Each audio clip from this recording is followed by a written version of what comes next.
It's day 2 of our trip. We're still at Stanley and we're doing a day trip out to Arthur River today.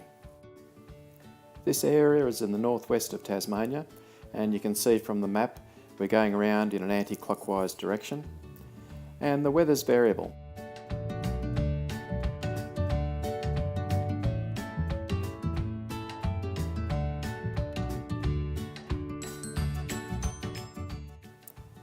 By the time we got to Arthur River, the sun was out, but it was very windy. The Arthur River winds its way down deep from in the Tarkine forest. Now we're out to visit the edge of the world. This is the westernmost point of Tasmania.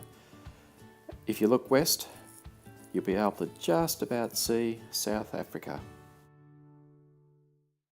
As you can see, we left our helmets on. It was so windy we could hardly stand up.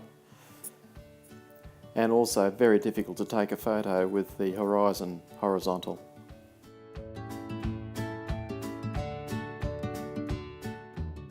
But it's very interesting in a wild, rugged sort of way. Just the sort of thing that appeals to real men like us. Interesting sign, no chance of seeing one during the day though. We're now heading south and then turning west into the Tarkine forest. The weather, although it was windy and a little bit wet, we really didn't get rained on. It was just a few annoying spits now and then. The road was really good, very good surface and nice and grippy. So I had time to play silly buggers with the camera, shooting on different angles just to see what I can get.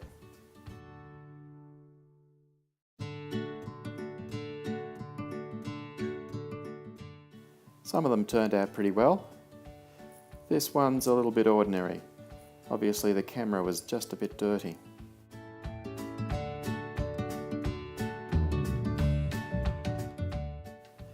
This is deep within the Tarkine forest, so we thought we'd stop and stretch our legs and go for a really long walk.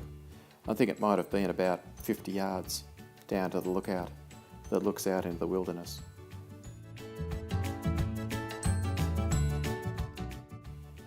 Back on the road again, and there's evidence of the strong wind.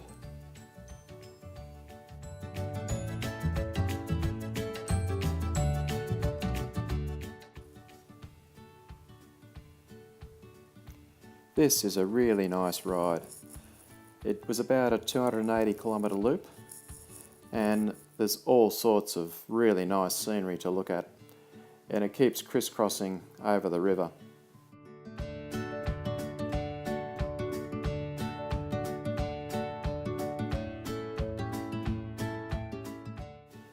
But it didn't seem long before we were home again.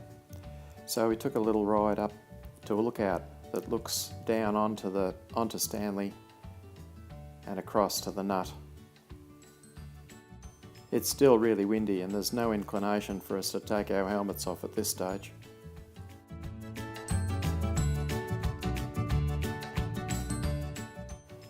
In 1826, the Van Diemen's Land Company took up a huge lease of land, and this was the property that the company was based at.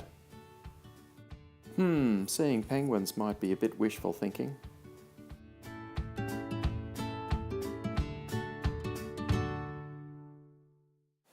Stanley has a small wharf at the base of the Nut where a few fishing boats are parked.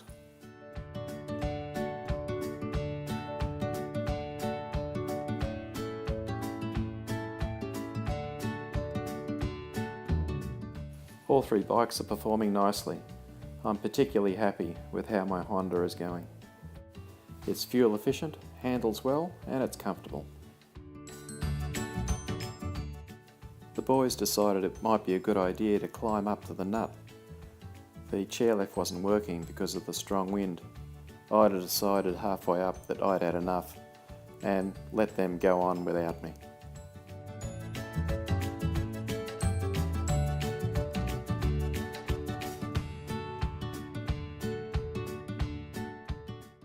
Tomorrow's adventure sees us heading down to Strawn for the night. But wait, let's see what the boys have been doing. Not only breakfast, but dinner as well.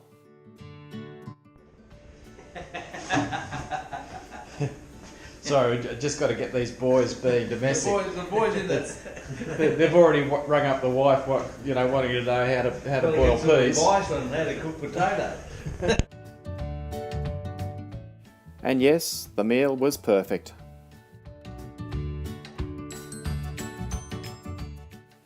But guess who had to do the washing up? Can't win them all, I guess.